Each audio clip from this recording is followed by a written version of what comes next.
Sienna God, hello all. Oshishnali, good morning, and Wado. Thank you for watching. This is day 11, part B of reading Black Rednecks and White Liberals by Thomas Sowell.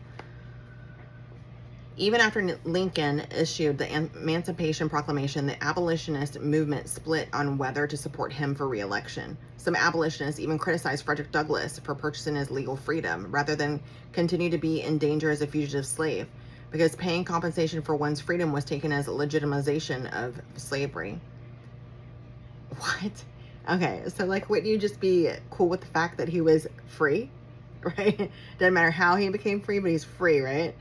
That's the end goal, right? So like, they would have rather him stayed like a fugitive and then face those detrimental consequences than be like, come on.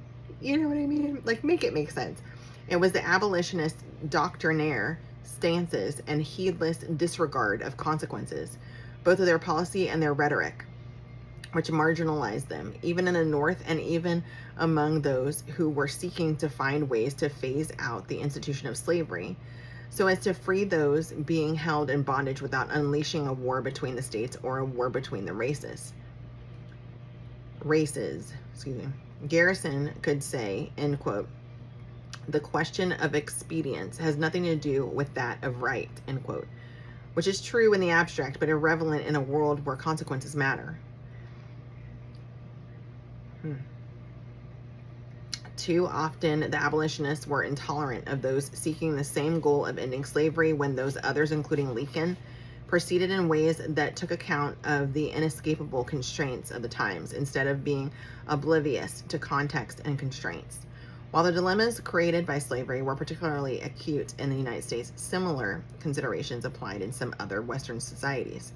In 18th century Britain, Edmund Burke, B-U-R-K-E, recognized the very same dilemmas for British colonies, such as those in the West Indies, and sought to devise ways around them. An opponent of the slave trade long before Parliament had been brought to that point by popular pressures, Burke put the problem, as he put so many other problems, in the context of the inherent constraints of circumstances. While seeing slavery as quote unquote an incurable evil, Burke was concerned with what would happen to slaves themselves after they were freed, as well as the implications of their freedom for the society around them. Exactly. The quote-unquote minds of men being crippled by slavery, Burke said, in quotes, "We must precede the donation of freedom," end quote, by developing in the enslaved people the capacity to function as responsible members of a free society. Therefore, he proposed, end quote, the civilization and gradual manumission, M-A-N-U-M-I-S-S-I-O-N, of Negroes in the two hemispheres, end quote. Later, he proposed, end quote, quote unquote, to give property to the Negroes when they should become free. But nowhere did Burke view this as an abstract question without considering the social context and the consequences and dangers of that context. He rejected the idea that one could simply free the slaves by fiat as a matter of abstract principle, since he abhorred abstract principles on political issues in general. Thomas Jefferson likewise regarded emancipation all by itself as being more like abandonment than liberation for people, in quotes, whose habits have been formed in slavery, end quote. Yeah, right?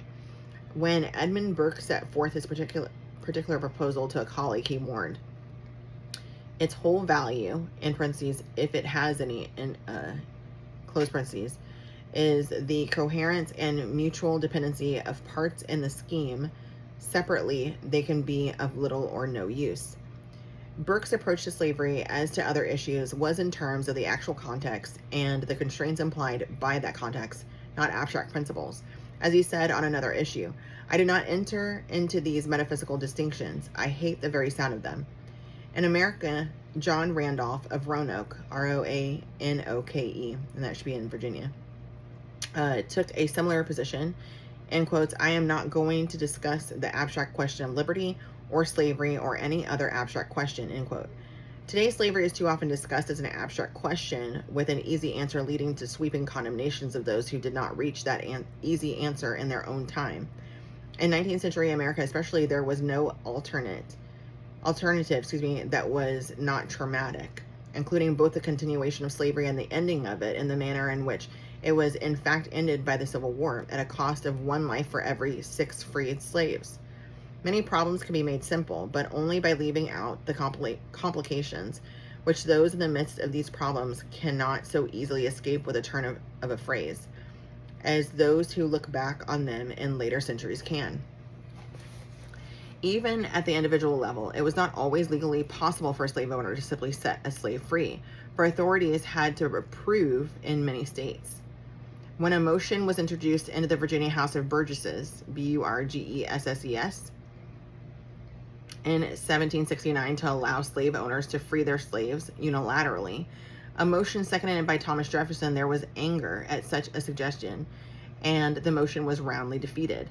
An unlimited power to release slaves into the larger society was considered too dangerous to leave in private hands. Many who have dismissed the anti-slavery words of the founders of the American Republic as just rhetoric have not bothered to check the facts of history. Washington, Jefferson, and other founders did not just talk, they acted. Even when they acted within the political and legal constraints of their times, they acted repeatedly, sometimes winning and sometimes losing.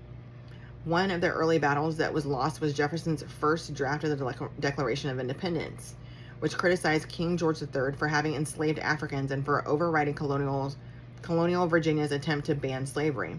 The Continental Congress removed that phrase under pressure from representatives from the South. When Jefferson drafted a state constitution for Virginia in 1776, his draft included a clause prohibiting any more importation of slaves, and in 1783, Jefferson included in a new draft of a Virginia Constitution a proposal for gradual emancipation of slaves.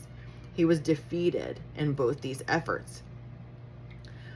On the national scene, Jefferson returned to the battle once again in 1784, proposing a law declaring slavery illegal in all western territories of the country as it existed at that time. Such a ban would have kept slavery out of Alabama and Mississippi. The bill lost by 1 vote, that of a legislator too sick to come and vote. Afterwards, Jefferson, was he naturally too sick to come and vote? Or was he helped to be too sick to come to vote? Afterwards, Jefferson said that the fate, quote unquote, of millions unborn was, quote unquote, hanging on the tongue of one man, and heaven was silent in that awful moment, end quote. 3 years later, however, Congress compromised by passing the Northwest Ordinance, making slavery illegal in the upper Western Territories, while allowing it in the lower Western Territories. Congress was later authorized to ban the African slave trade, and Jefferson, now president, urged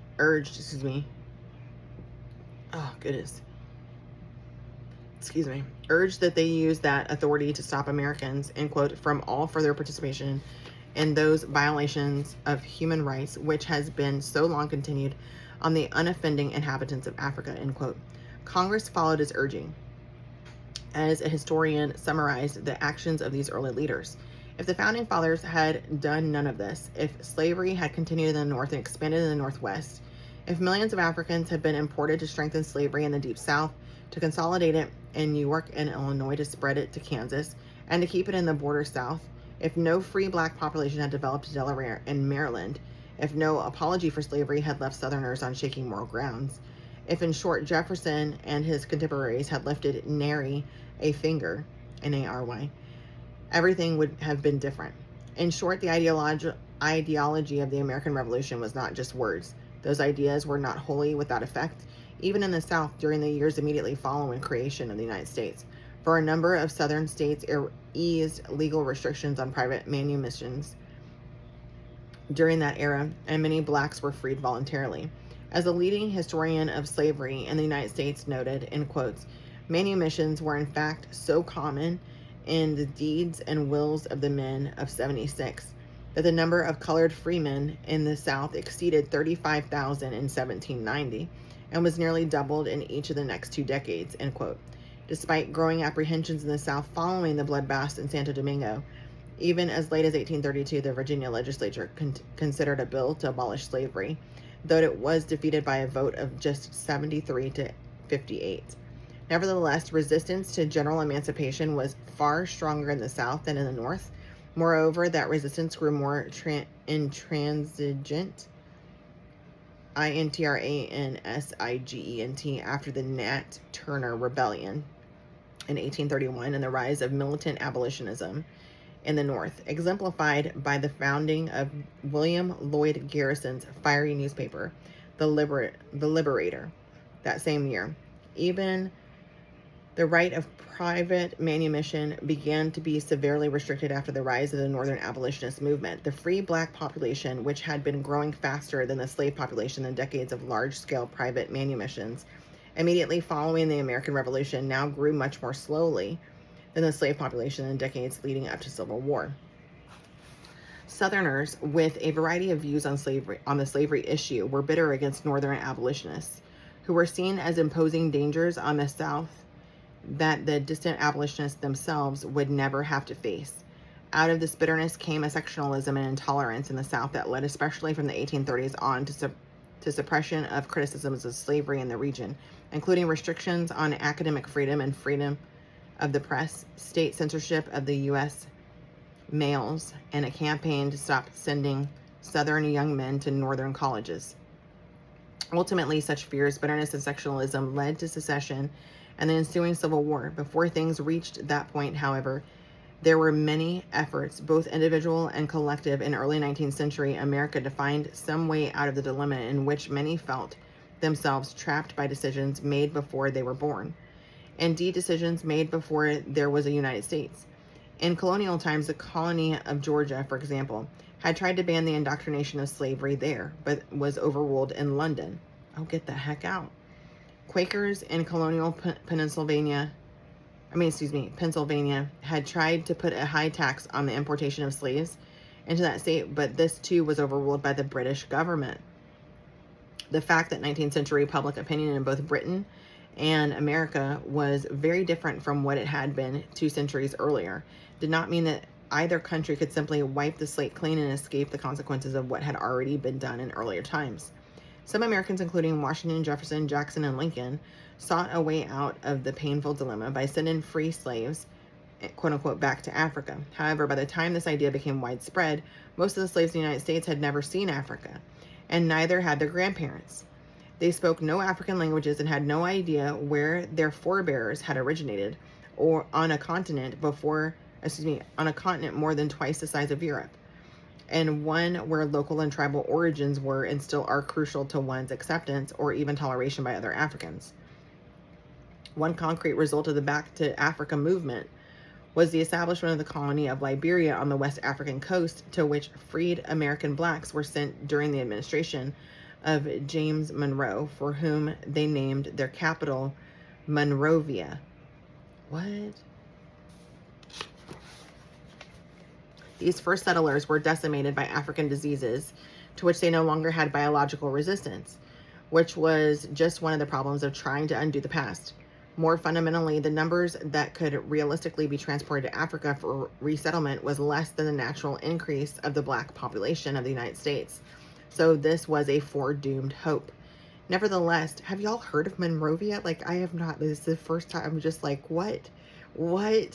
Nevertheless, the American Colonization Society and many others persisted in the hope that slavery could be ended as an institution without releasing into American society millions of former slaves by establishing colonies for them in Africa or Haiti. Even when private manumissions of individual slaves was legally possible, it was not wholly without its dilemmas. Modern historian David Bryan, Brion Davis, denounced Congressman John Randolph for quote-unquote hypocrisy because Randolph publicly condemned the slave trade during a visit to England. While he himself continued to hold slaves in the United States, however, Randolph was not just speaking for public consumption in England. He said similar things, both in public and in private letters to friends in the United States. Why then did Randolph not simply free his own slaves? This question reaches beyond one man and his implications, and has implications for the whole set of contradictions which slavery presented in a free society. At a personal level, the answer was clearest. Randolph could not simply free his own slaves legally, since he had inherited a mortgaged estate and the slaves were part of that estate. That's what I was wondering too. When they were being sold, like, with the land, like, what happens? Only after he had removed both financial and legal encumbrances ENCUMBRANCES, was freeing his slaves possible, and only after he made some provision for their economic viability as free people did he consider it humane. During hard, yeah, exactly, instead of just turning them out, right? He makes sure that they're okay. During hard economic times, Randolph wrote to a friend of, in quote, more than 200 mouths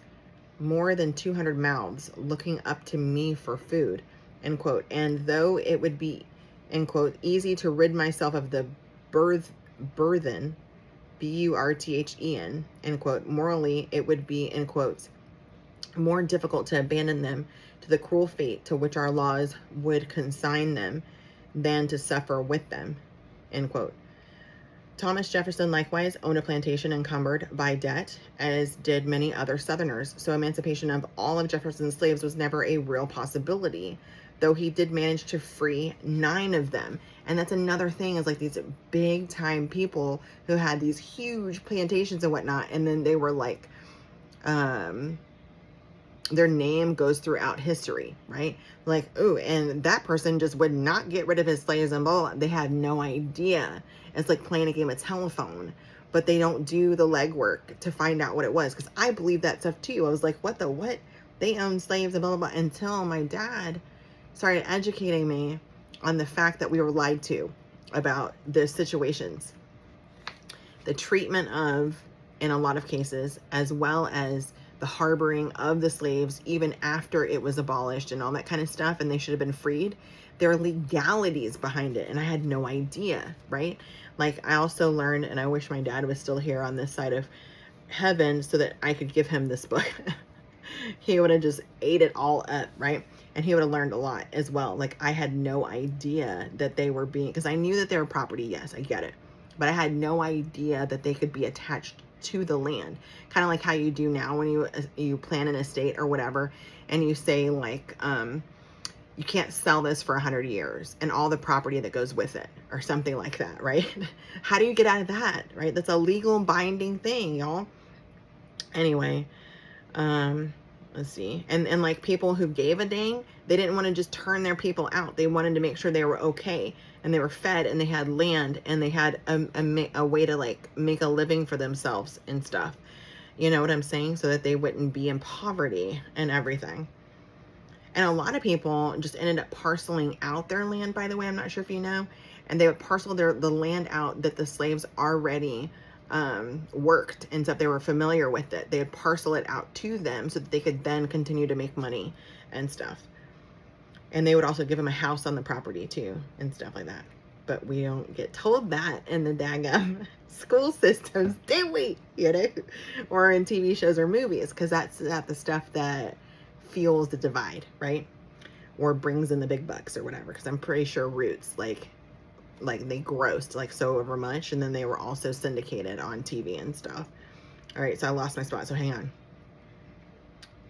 Thomas Jefferson likewise owned a plantation encumbered by debt, as did many other Southerners, so emancipation of all of Jefferson's slaves was never a real possibility, though he did manage to free 9 of them.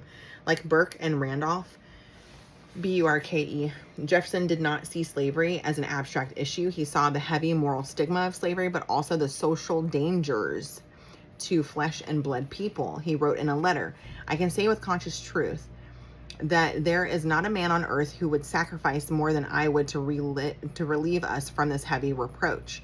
And any practicable, P-R-A-C-T-I-C-A-B-L-E, way, the cession, like C-E-S-S-I-O-N, of that kind of property, in parentheses, for so it is misnamed," of course, because they're not property, they're human beings, right? Close parentheses, "is a bagatelle, B-A-G-A-T-E-L-L-E, which would not cost me a second thought. If in that way a general emancipation and expatriation could be effected, and gradually and with due sacrifices, I think it might be. But as it is, we have the wolf by the ears, and we can neither hold him nor safety. Let him go. Justice is in one scale and self-preservation in the other." So we'll leave it at that. Don't go hang you in a good chance. Till we meet again. Love you, minute.